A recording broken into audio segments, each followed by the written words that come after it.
News 18 India पर आप सबका स्वागत है। आपके साथ मैं हूं नेहा पंत और मुद्दा गर्म है में आज हम बात कर रहे हैं कि क्या आत्मनिर्भर भारत से चित होगा चीन। देखिए ये सवाल क्यों उठ रहा है। ये सवाल इसलिए उठ रहा है क्योंकि प्रधानमंत्री मोदी ने कोरोना संकट के बीच देश को आत्मनिर्भर बनने का मंत्र दिया है और इसमें सबसे ज्यादा जोर लोकल प्रोडक्ट्स पर दिया गया है।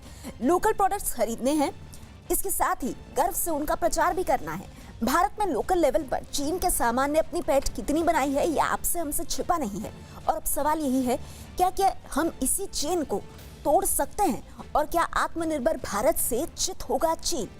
तो इस बड़ी खबर पर हम आज डिबेट करेंगे। हमारे साथ इस डिबेट में खास मेहमान जुड़ गए हैं। बीजेपी से गोपाल अग्रवाल जी हैं, कांग्रेस पार्टी से अतुल जी हमारे साथ हैं, हमारे साथ हमारे वरिष्ठ सहयोगी ब्रजेश कुमार सिंह हैं और उसके साथ ही हमारे साथ दिल्ली से संवाददाता विक्रांत यादव भी जुड़ गए हैं। सबसे पहले ब्रजेश जी मैं आपके पास आना चाहूंगी और आपके पास आऊं उससे पहले जिस आत्मनिर्भर भारत की हम सब बात कर रहे हैं, किस तरह से कल प्रधानमंत्री ने रात 8 बजे देश के नाम संबोधन में उस आत्मनिर्भर भारत की रूपरेखा तैयार की, सबसे पहले वो सुनते हैं। कोरोना संकट ने हमें local manufacturing, local market, local supply chain इसका भी महत्व बराबर समझा दिया है। संकट के समय में लोकल ने ही हमारी डिमांड पूरी की है। आज से हर भारतवासी को अपने लोकल के लिए वोकल बनना है। तो सवाल यही है कि क्या इस तरीके से क्या वाकई में चीन को चुनौती दी जा सकती है।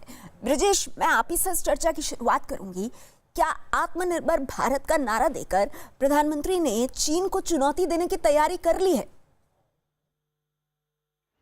देखिए नेहा, ये चुनौती देने की जो प्रक्रिया है कोई आज से नहीं चल रही। आप ध्यान रखें कि जब से कोरोना का संकट हुआ और उसके बाद से एक के बाद एक तमाम राज्यों के मुख्यमंत्रियों के साथ जब प्रधानमंत्री मोदी ने इंटरेक्शन किया तो उन्होंने बार बार कहा कि ये जो कोरोना की आफत है इसको बड़े अवसर में बदला जा सकता है और भारत जो है सो एक बहुत बड़ा मैन्युफैक्चरिंग हब बन सकता है और सभी राज्य इसके लिए तैयारी करें।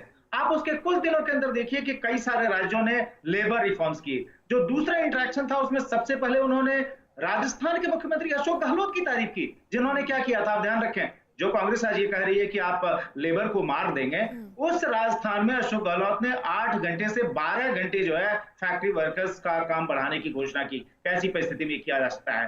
कई सारे जो बीजेपी रूल्ड स्टेट है, चाहे मध्य प्रदेश हो, उत्तर प्रदेश हो, गुजरात में, सबने बिग टाइम लेबर रिफॉर्म्स किए जिसमें कि बहुत अनिवार्य, जिसमें कि लेबर सेफ्टी जुड़ी है, कंपनसेशन जुड़ी है, बाकी तमाम लेबर लॉज को फ्रीज कर दिया। तीसरी तरफ क्या हुआ, गवर्नमेंट ऑफ इंडिया आप देखिए लगातार उन्होंने कॉर्पोरेट टैक्स को कम किया है, लगातार सिस्टमेटिक रिफॉर्म्स की बात चल रही है, पॉलिसी क्लैरिटी की बात हो रही है, ट्रांसपेरेंसी की बात हो रही है। ये सारे इंग्रेडिएंट्स हैं जो कि आपको चाइना से वो कंपनियां जो कि छोड़ना चाहती हैं वो भारत की तरफ आए उनको ले जाने के लिए। और नेहा मैं बता दूं कि 25 लाख करोड़ का टारगेट भारत सरकार ने अपने मन में रखा है कि इन कंपनियों का निवेश हम अपने यहाँ लाएंगे। तो यह जो चाइना फैक्टर है जिसकी तरफ प्रधानमंत्री मोदी बार बार कह रहे हैं। ठीक है। अब ब्रजेश मैं आगे आपके पास आऊंगी, लेकिन कुछ जो पॉइंट्स आपने रखे हैं अब इस पर जरा मैं इस डिबेट को खोल देती हूँ। और गोपाल जी पहली प्रतिक्रिया मैं आपसे चाहूंगी।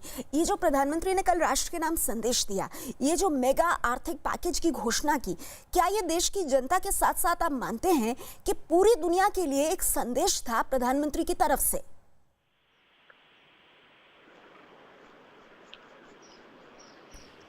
मेरे को है क्या क्वेश्चन जी?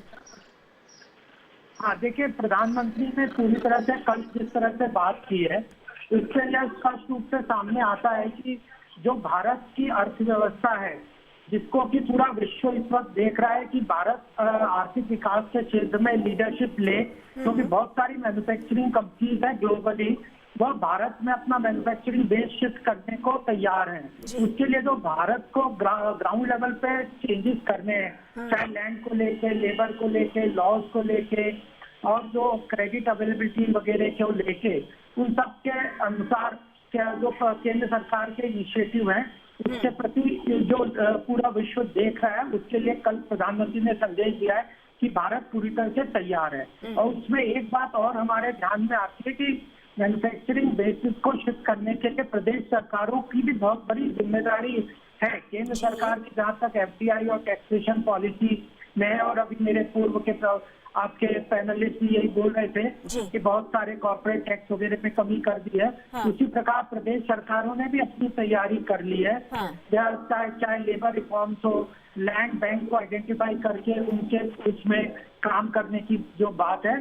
तो ठीक है, तो गोपाल जी आप मिलाकर ये कह रहे हैं कि प्रधानमंत्री ने जो कहा उसका सकारात्मक संदेश भारत को लेकर दुनिया में जाने वाला है, और ये कहीं ना कहीं कुछ देशों के लिए, खासतौर पर चीन जो खुद को 3 डेकेड्स में 30 सालों में एक मैन्युफैक्चरिंग हब बना चुका है, ये चीन के लिए कहीं ना कहीं खतरा हो सकता है। कांग्रेस पार्टी से हमारे साथ अतुल जी मौजूद हैं। अतुल जी, आपको क्या लगता है, प्रधानमंत्री ने कल जिस तरह से आत्मनिर्भर भारत की कड़ी रखी, क्या ये आत्मनिर्भर भारत की दिशा चीन को टक्कर देने में और चीन को मात देने में काम करेगी? देखिए नेहा जी, सबसे पहली बात तो ये है कि हर हिंदुस्तानी को, हर देशवासियों को ये जरूर लगेगा कि भारत देश चाइना ही नहीं, अमेरिका को भी पीछे छोड़े। हाँ। अर्थव्यवस्था के दृष्टि से और मैन्युफैक्चरिंग की दृष्टि से, और महासत्ता बन जाए, ये हमारा ख्वाब है। उसके प्रति 70 साल से जो हम सजग रहे हैं वो है, लेकिन सच्चाई से मुखर होना पड़ेगा हमें। सच्चाई से हम दूर नहीं जा सकते। मेक इन इंडिया का प्रोजेक्ट 2015 में इसी तरह से लाया गया था।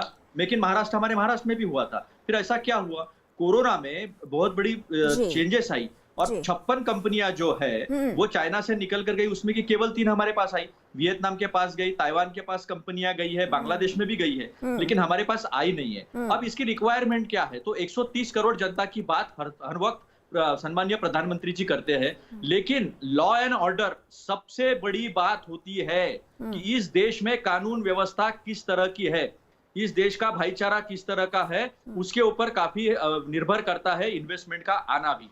फिर दूसरी बात, क्वांटम जो है वो 11 से 12 ट्रिलियन डॉलर का जीडीपी है चाइना का, और हमारा 2.2 ट्रिलियन डॉलर का जीडीपी है।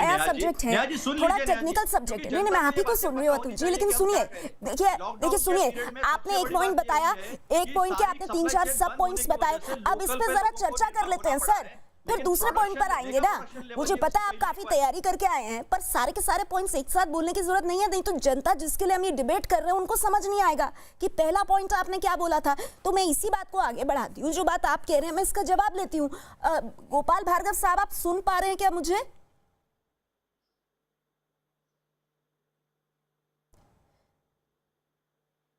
जी गोपाल जी, अगर आप मुझे सुन पा रहे हैं तो अतुल जी ने कहा कि कहना बहुत अच्छी बात है, विजन देना एक बहुत अच्छी बात है, लेकिन आप ये बताइए कि चीन से जो कई कंपनियां बाहर निकली, उनमें से तकरीबन 3 से 4 कंपनियां ही भारत में आई, बाकी सब कंपनियां दूसरे देशों में चली गई।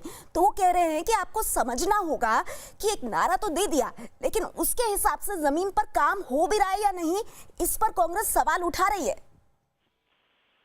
देखिए, तो सवाल उठाना उनका फर्ज है, अपोजिशन की पार्टी है, लेकिन मैं बता दूं जो पीछे जो वो बांग्लादेश और इंडोनेशिया की बात कर रहे हैं चीन से, उसमें बहुत बड़ा रोल FTA का है। फ्री ट्रेड एग्रीमेंट जो कांग्रेस ने 2010 में किया था, उसके कारण ये जो साउथ एशियन कंट्रीज हैं, इसके साथ हमारा इंपोर्ट 0 ड्यूटी पे कांग्रेस ने खोल दिया, और जो हमारी डोमेस्टिक इंडस्ट्री है उसको पावर, उसको लैंड, उसको लेबर रिफॉर्म्स, ऐसा कुछ नहीं दिया, तो हमारी इंडस्ट्री अनकॉम्पिटिटिव हो गई। इसके कारण जो चीन से मैन्युफैक्चरिंग कंपनियां उठी वो इंडोनेशिया, बांग्लादेश और अलग अलग जगहों पे मलेशिया में चली गई। तो कांग्रेस को इसका जवाब देना चाहिए। हमने FTA को रिजेक्ट कर दिया है। अतुल जी, जो आसपास ट्रेड एग्रीमेंट में हम उसको नहीं हुए थे। अतुल जी, अब आप इसका जवाब दीजिए। गोपाल जी कह रहे हैं कि ये तो सवाल आपके लिए है, ये सवाल तो आपके लिए। कांग्रेस ने जिस तरह के कदम उठाए अतीत में, उस वजह से अब भी चुनौतियां भारत के सामने हैं। नहीं, तभी तो हमने ऐसा है नेहा जी, गौरव जी ने एक बात समझ लेनी चाहिए। फ्री ट्रेड एग्रीमेंट में अनकॉम्पिटिटिवनेस होता नहीं है, कॉम्पिटिटिवनेस, स्पर्धात्मकता बढ़ती है और भारत के लिए बड़ा मार्केट ओपन होता है। ये तो देश के अंदर की जो सुविधाएं होती है वो सुविधाओं को देखकर ही उद्योग जाता है। और अभी कोरोना की बात, जो मेक इन इंडिया तो आपने 2015 में पॉलिसी खोली थी, फिर मेक इन इंडिया 2015 में पॉलिसी खोलने के बावजूद आज तक ऐसा क्यों नहीं हुआ? और जब जापान ने अपने 36,000 कंपनियों को निकलने के लिए कहा, सारा पैकेज देने की बात कही, तब सारी कंपनियां ताइवान में क्यों गई और वियतनाम में क्यों गई? ये बहुत सारे सवाल जो है इसलिए खड़े होते हैं क्योंकि हम बात करते हैं लेकिन बात को अमली जामा पहुंचाने की जो बात है वो नहीं करते। दूसरी बात यह है कि लेबर रिफॉर्म, लैंड रिफॉर्म और लेबर रिफॉर्म, अगर लेबर के हितों के खिलाफ जाकर आप काम करोगे, 130 करोड़ की जनता की बात करते हो, इसमें एक पॉइंट ब्रजेश ने उठाया था। ब्रजेश, आपने कहा था कि कांग्रेस लेबर लॉस की बात कर रही है, लेकिन राजस्थान की अगर बात की जाए तो 8 से 12 घंटे करने का काम अशोक गहलोत ने किया। यही नहीं नेहा, आप ये भी ध्यान रखें कि कांग्रेस पार्टी के प्रवक्ता जो कह रहे हैं कि भाई law and order major issue है, आप ध्यान रखें कि जब 1989 में जब कंपनियां जो है दुनिया के तमाम विकसित देशों थे, चूंकि वहां लेबर कॉस्ट महंगी हो गई थी, तो उनके पास भारत का भी ऑप्शन था, उनके पास चीन का भी ऑप्शन था, वो क्यों चीन की तरफ गई? लॉ एंड ऑर्डर का सवाल खड़ा किया कांग्रेस के प्रवक्ता ने कि बताना पड़ेगा कि उस समय देश के जो सबसे 3-4 प्रमुख राज्य थे, चाहे उत्तर प्रदेश था, बिहार था, वहां पर अगर लॉ एंड ऑर्डर की समस्या थी तो इसके लिए कौन जिम्मेदार था? उस समय जो पार्टियां जो सरकार में थी उनको कौन समर्थन दे रहा था? दूसरी बड़ी बात यह कि जब आप कहते हैं कि इन्वेस्टमेंट कैसे आएगा या फिर मेक इन इंडिया के नारे के बाद भी इन्वेस्टमेंट नहीं आया, तो आप ये भी ध्यान रखें कि जब 2014 में मोदी सरकार आई और उसने लैंड एक्विजिशन को लेकर जब कानून बनाने की सोची, उस समय संसद में क्या हुआ? ऐसे में ग्लोबल कंपनियां क्या क्यों लेंगी? आज देखिए दुनिया के तमाम देश प्रतिस्पर्धा कर रहे हैं। अगर आप ग्लोबली कॉम्पिटिटिव नहीं है, अगर आप तमाम शर्तों को पूरा नहीं कर रहे हैं, तो किसी भी कंपनी के पास 5 मिनट की भी फुर्सत आपके लिए नहीं है कि आप पर वो विचार करें। तो मुझे लगता है कि हिस्टोरिकल उस पर अतुल जी अपनी प्रतिक्रिया देना चाहते हैं। अतुल जी, मैं आपके पास आऊंगी, लेकिन उससे पहले मुझे विक्रांत का रुख करना पड़ेगा। विक्रांत हमारे साथ हैं। विक्रांत, ये बताइए सरकार के सूत्र क्या बता रहे हैं? क्या ये माना जाए कि चीन जो कोरोना वायरस की वजह से इस वक्त विश्व के सामने खलनायक बन गया है, चीन को पीछे करने की और चीन की मैन्युफैक्चरिंग हब के तौर पर जगह लेने की ये भारत की तैयारी है? देखिए, बिल्कुल जिस तरीके से कोरोना एक बड़ा कहर बन के आया है और उसको एक अवसर में बदलने की जो बात कही है प्रधानमंत्री ने, उसके पीछे सबसे बड़ी सोच यही है कि चीन को लेकर के अब दुनिया के कई देशों में कई तरह के उनके मन में सवाल हैं, कई आशंकाएं हैं, और उन कंपनियों के दिमाग में जो आशंकाएं हैं उनको अगर भारत उन सवालों के जवाब दे सकता है तो ये भारत के भविष्य के लिए काफ़ी अच्छा होगा। और दूसरी बात, जो स्वदेशी मूवमेंट की बात की गई है कि अगर भारत के अंदर इस तरीके से प्रोडक्ट्स बनाना, मैन्युफैक्चरिंग को जोड़ दिया जाए तो ये हमें देखना पड़ेगा, क्योंकि जो आज भी पैकेज होने वाला है उसमें मेजर हिस्सा जाएगा एमएसएमई सेक्टर को, जो देश की अर्थव्यवस्था के लिए रीढ़ कहा जाता है। और एक तरह से जो मजदूर वर्ग है, कमजोर वर्ग है, उसकी भी बड़ी भूमिका इस सेक्टर में रहती है, क्योंकि वो इस सेक्टर की ताकत होता है और उसको अगर मजबूत किया जाए तो कहीं ना कहीं मैन्युफैक्चरिंग बढ़ेगी। लेकिन इन चीजों में 2-3 चीजों का ध्यान जरूर रखना पड़ेगा। जैसे कांग्रेस के प्रवक्ता कह रहे थे कि लॉ एंड ऑर्डर, निश्चित तौर पर कोई भी कंपनी जब विदेश से आती है तो वो लॉ एंड ऑर्डर पर ध्यान देती है, लेकिन उसकी जिम्मेदारी राज्य सरकार की ज्यादा बन जाती है, क्योंकि राज्य सरकारों के पास लॉ एंड ऑर्डर की पूरी जिम्मेदारी है। इसके अलावा हमें अपने जिस कंपनियों को जब सहूलियत देनी है और अपनी ताकत जो लेबर्स और बाकी ताकत है उनके हकों को भी ना मारा जाए, तो एक संतुलन बीच में बनाकर रखना, ये सब राज्य सरकारों और केंद्र सरकारों के लिए बड़ी चुनौती है। ठीक है, ठीक है। इसी को आगे बढ़ाते हुए जो बात आपने कही विक्रांत, गोपाल जी ये बताइए कि जो प्रधानमंत्री ने कल बात कही, लोकल जिसके बारे में हमें वोकल होना है ताकि उसको हम ग्लोबल बना सकें, इसको किस तरह से देश समझे? देखिए, जो ये आप कह रहे हैं कि ये वो लोकल वाली बात कह रहे हैं जी। हेलो जी। हाँ, ये जो प्रधानमंत्री ने आत्मनिर्भरता का जो नारा दिया है उसमें सबसे महत्वपूर्ण बात यह है कि उन्होंने यह भी बात कही है कि इसको केवल प्रोटेक्शनिज्म की बात नहीं कही है। उन्होंने कहा है कि जब हम अपनी देश की अर्थव्यवस्था को मजबूत करते हैं तो वैश्विक अर्थव्यवस्था के साथ भी तारतम्य करने की जरूरत है। और यह स्पष्ट रूप से उन्होंने कहा कि प्रोटेक्शनिज्म वाली जो बात कई लोग उस नरेशन को ले जाने का प्रयास कर रहे हैं कि देश की अर्थव्यवस्था पूरी तरह क्लोज करके हम बंद कर देंगे, वह बात कहीं भी प्रधानमंत्री ने नहीं की है। अगर हमें ग्लोबल लीडर बनना है तो हमें ग्लोबल सप्लाई चेन और रीजनल सप्लाई चेन के साथ इंटीग्रेट करके अपनी अर्थव्यवस्था को, मैन्युफैक्चरिंग सेक्टर को आगे बढ़ाना है। जहां तक छोटे छोटे लघु उद्योगों का है, जैसे वन प्रोडक्ट वन डिस्ट्रिक्ट और इस तरह के लघु उद्योग है, किराना दुकान है, उन तरह की चीजों को एक मास मूवमेंट की तरह हर व्यक्ति को अपने आसपास की चीजों की आवश्यकताओं के अतुल जी, अब ये बताइए कि प्रधानमंत्री का जो मॉडल है कि आप अपने घरेलू उत्पाद को, अपने लोकल प्रोडक्ट को लेकर के वोकल हों और उसको इस तरह से देखें कि वो ग्लोबल बन जाए, उसको एक ब्रांड बनाए, क्या इसको हम मेक इन इंडिया से जोड़ें? और कांग्रेस को क्या लगता है, क्या ये सही दिशा में उठाया जा रहा है एक कदम है? ऐसा है नेहा जी, दो बातें आप समझनी चाहिए। ब्रजेश जी ने जो बात कही थी उसका पहले उत्तर दे दूं मैं।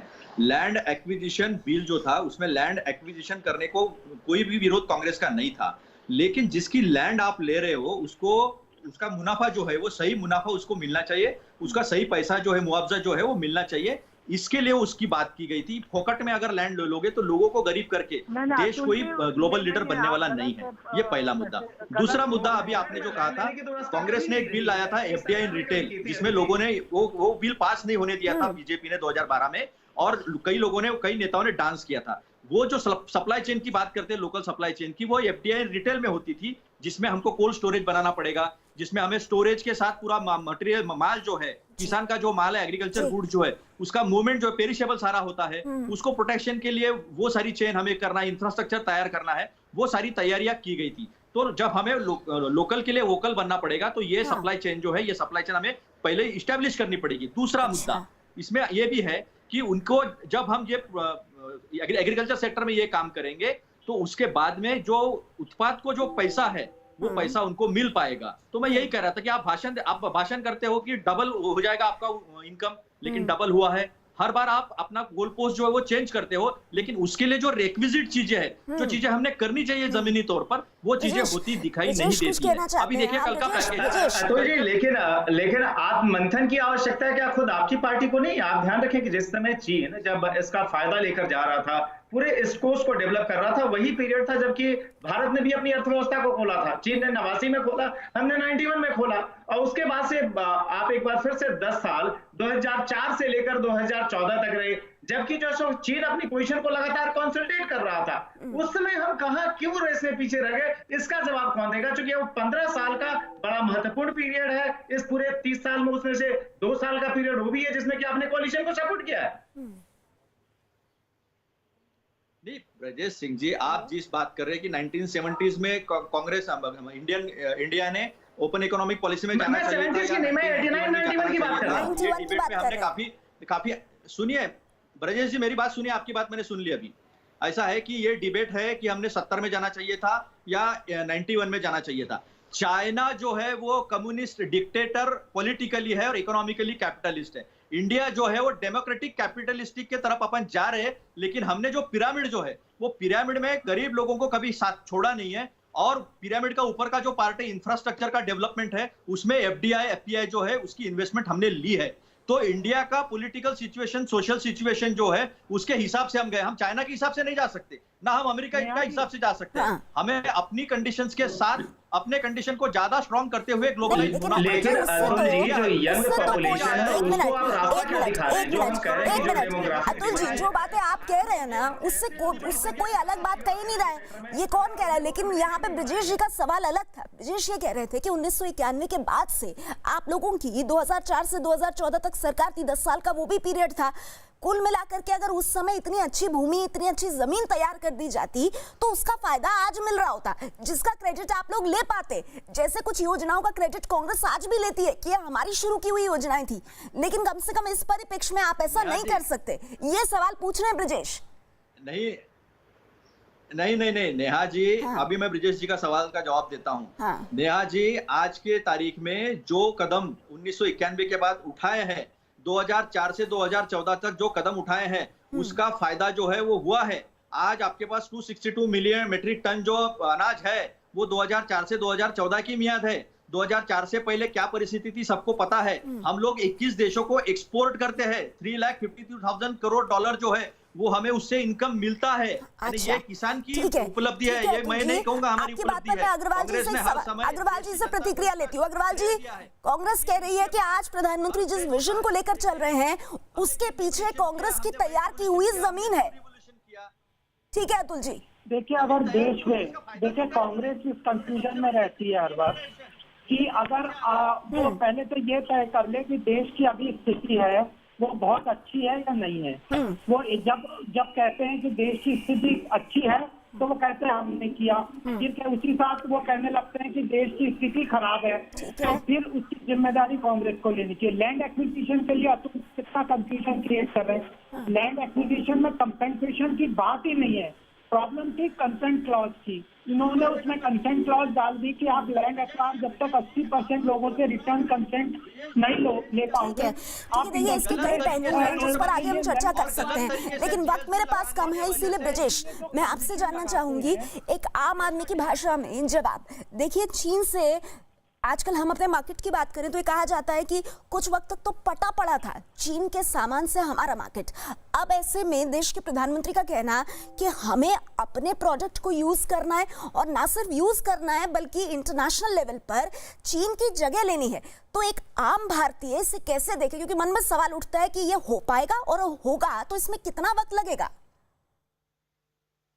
देखिए, चुनौती काफी बड़ी है, कतई आसान नहीं, आप ध्यान रखें। और इसमें जो है राज्यों की बहुत बड़ी भूमिका रहने वाली है। केंद्र के पास बहुत लिमिटेड एरिया में इंटरवेंशन रहेगा, चाहे आप इंटरेस्ट रेट को लो करना हो, चाहे कॉर्पोरेट टैक्स को कम करना हो या फिर पॉलिसी डिसीजन लेने हैं। बाकी जितनी भी चीजें सारी की सारी राज्यों के पास है, चाहे वो लैंड ऑर्डर ठीक करना हो, चाहे एनवायरमेंटल क्लियरेंस देने हो, चाहे जो है सो लैंड इजिली अवेलेबल करवाना हो, चाहे जो है सो अच्छे क्वालिटी के लेबर फोर्स सप्लाई करने हो, पावर से लेकर एफ्लुएंट ट्रीटमेंट प्लांट, ये तमाम चीजें ट्रांसपोर्टेशन सब राज्यों के डोमेन में है। तो अगर राज्य और केंद्र मिलकर ढंग से इसमें सिंक करें और दुनिया में जो तमाम बड़ी कंपनियां जो आना चाहती हैं भारत की तरफ, अगर दुनिया के बाकी ऑप्शंस के मुकाबले अट्रैक्टिव बनाएं तो भारत के लिए एक बड़ी अपॉर्चुनिटी है। और इसीलिए 25 बहुत संक्षेप में विक्रांत मैं आपसे जानना चाहूंगी, इसीलिए आज 4 बजे वित्त मंत्री जब ऐलान करेंगी तो वो किस वर्ग को कितनी राहत देती हैं पैकेज के तौर पर, ये काफी अहम होगा।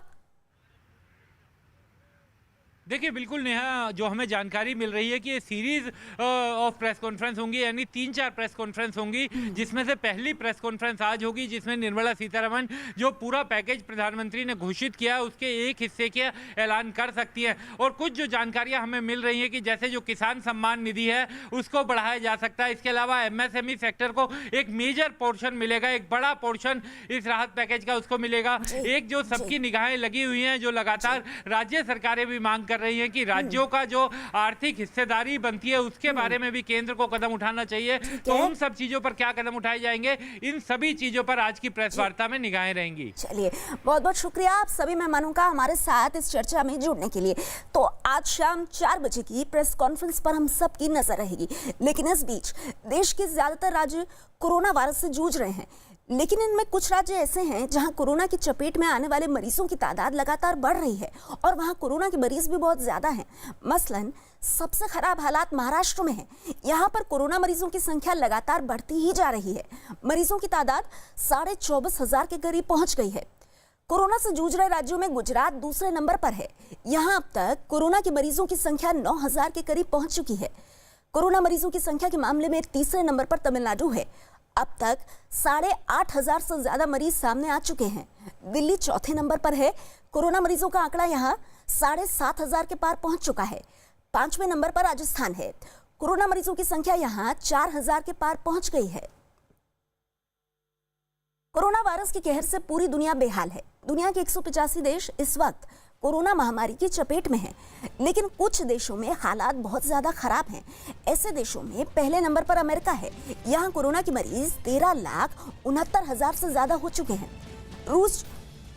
रूस दूसरे नंबर पर है।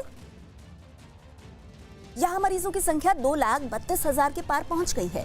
स्पेन इस लिस्ट में तीसरे नंबर पर है। कोरोना के मरीजों की तादाद 2,28,000 से ज्यादा है। यहाँ चौथे नंबर पर ब्रिटेन है। अब तक 2,27,000 से ज्यादा मरीज सामने आ चुके हैं। 5वें नंबर पर इटली है।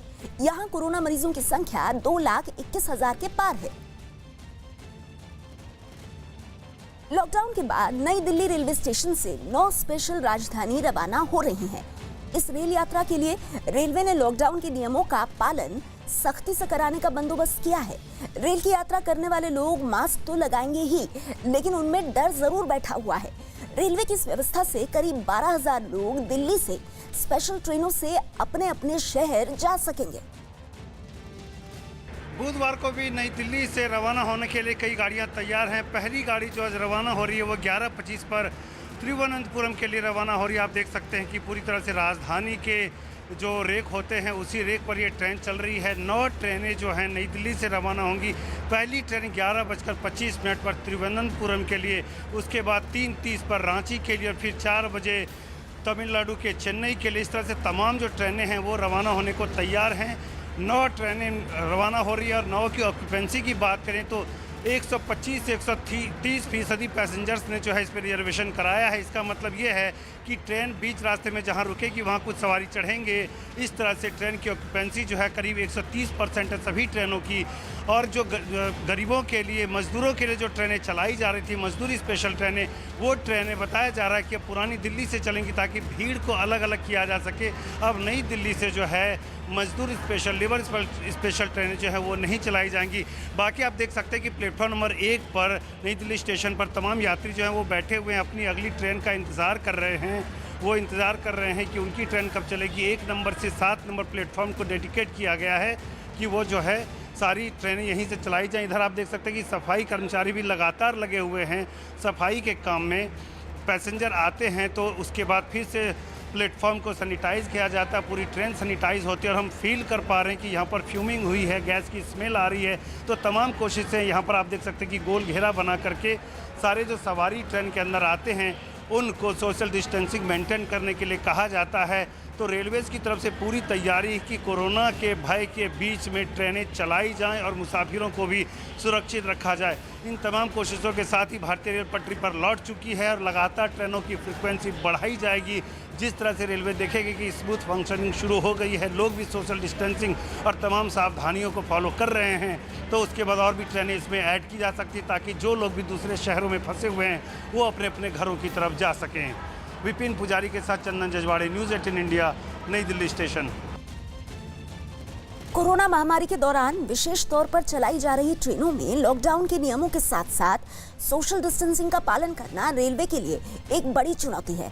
आरपीएफ के डीजी अरुण कुमार की माने तो सुरक्षा के लिहाज से रेल यात्रियों के लिए अपने मोबाइल फोन में आरोग्य सेतु ऐप डाउनलोड करना जरूरी है। क्या क्या चुनौतियां जो है मुख्य तौर पर ट्रेन के अंदर या ट्रेन के बाहर आप लोग देख रहे हैं? देखिए, एक तो अब जो मुख्य चुनौती है वो है ट्रेन के अंदर में सोशल डिस्टेंसिंग मेंटेन कराना। तो वो तो हम लोगों ने पैसेंजर्स को ही पे छोड़ा है, क्योंकि अब इतने दिन हो गए 40-45 से पूरा देश लॉकडाउन में है। उसका कारण क्या है सब लोग जानते हैं। तो उनको खुद सतर्क होकर सोशल डिस्टेंसिंग ट्रेन के अंदर में जो है वो मेंटेन करने की ज़रूरत है। दूसरा, अभी हम लोग उनको लिनेन नहीं दे पा रहे हैं, तो वो रिक्वेस्ट कर रहे हैं कि वो खुद ही जो है अपना बिस्तर वगैरह लेके आएँ। खाने के लिए भी हम रिक्वेस्ट कर रहे हैं कि जहाँ तक वो होम को लें, यदि नहीं होगा तो हम उनकी सप्लाई उनको जो है वो कर पा रहे हैं। तो आरोग्य सेतु ऐप है जिसके बारे में हम उनसे रिक्वेस्ट कर रहे हैं बार बार कि वो उसको डाउनलोड करके आएँ ताकि उनकी फिजिकल कंडीशन के बारे में हमें पता रहे। तो ये सारे जो है वो इश्यूज़ हैं जिनको हम लोग हैंडल कर रहे हैं। लेकिन फॉर्चुनेटली सारे पैसेंजर्स जो हैं वो कोऑपरेटिव हैं, मदद कर रहे हैं और उसके कारण स्मूथली ट्रेन चल पा रही है पूरे कंट्री में। और इस वक्त बड़ी खबर आ रही है, रेलवे ने अहम फैसला करते हुए श्रमिक स्पेशल ट्रेनों को अब पुरानी दिल्ली से रवाना करने की योजना बनाई है। रेलवे के उच्च स्तरीय सूत्रों के मुताबिक इसका मकसद नई दिल्ली से भीड़ और दबाव दोनों कम करना है। पुरानी दिल्ली से बुधवार को 3 श्रमिक स्पेशल ट्रेनें रवाना होंगी। इस खबर पर हमारे साथ संवाददाता चंदन जुड़ गए हैं। चंदन, ये बताइए कौन कौन सी ट्रेनें पुरानी दिल्ली स्टेशन से रवाना होंगी और ये फैसला क्यों लेना पड़ा? देखिए नेहा, आज पुरानी दिल्ली से 3 ट्रेनें रवाना होंगी, भागलपुर के लिए, दरभंगा के लिए और बरौनी के लिए, यानी कि तीनों ही ट्रेनें बिहार के लिए हैं। ये श्रमिक स्पेशल ट्रेनें हैं। नई दिल्ली स्टेशन से लगातार जो स्पेशल ट्रेनें चल रही है राजधानी कैटेगरी की, जिनमें से पैसेंजर्स को अलग अलग जगहों पर ले जाया जा रहा है। तो सोशल डिस्टेंसिंग को मेंटेन करने के लिए, भीड़ को स्टेशन से कम करने के लिए दोनों स्टेशनों को अलग अलग बांटा गया है कि एक जगह से श्रमिक स्पेशल ट्रेनें चलेंगी, दूसरी जगह से स्पेशल राजधानी चलेंगी, ताकि जो स्टाफ है वो भी सारे पैसेंजर को बेहतर तरीके से स्क्रीन कर पाए, सोशल डिस्टेंसिंग मेंटेन हो, और जो ब्रीफिंग देनी होती है एक एक पैसेंजर को, जिनको ट्रेन में क्या क्या सावधानी बरतनी है, क्या क्या ख्याल रखना, ये सारी बातें बताई जा सके, इसलिए दोनों ही स्टेशनों के स्टाफ का इस्तेमाल हो पाएगा और इसलिए दोनों ही जगहों से ट्रेनें चलाई जा रही हैं। ट्रेनों को दो अलग अलग जगहों पे बांटा गया है। शुक्रिया चंदन आपका इस जानकारी के लिए। अहमदाबाद में कोरोना अस्पताल में तब्दील किए गए एसवीपी अस्पताल के पैरामेडिकल स्टाफ ने सैलरी न मिलने पर हंगामा किया। अस्पताल के कर्मचारियों को हर महीने की 7 तारीख को तनख्वाह मिल जाती है, लेकिन इस महीने 13 तारीख आने के बाद भी जब खाते में तनख्वाह नहीं आई तो वार्ड बॉयज और नर्सिंग स्टाफ ने हंगामा कर दिया। हालांकि अस्पताल प्रबंधन के कल तक तनख्वाह मिलने के भरोसे के बाद ही हंगामे पर उतारू स्वास्थ्य कर्मी काम पर लौटे। उधर पंजाब संगरूर में मजदूरों ने वेतन काटे जाने का आरोप लगाते हुए जमकर हंगामा किया। घटना दरअसल संगरूर के मलेरकोटला इलाके की है। फैक्ट्री मालिक पर वेतन काटने का आरोप लगा रहे मजदूरों ने प्रदर्शन किया और फैक्ट्री में जरूरी सुविधाएं भी नहीं दिए जाने का आरोप लगाया। हंगामे की जानकारी मिलने पर पहुंची पुलिस ने फैक्ट्री मालिक के खिलाफ शिकायत दर्ज करने का दावा किया।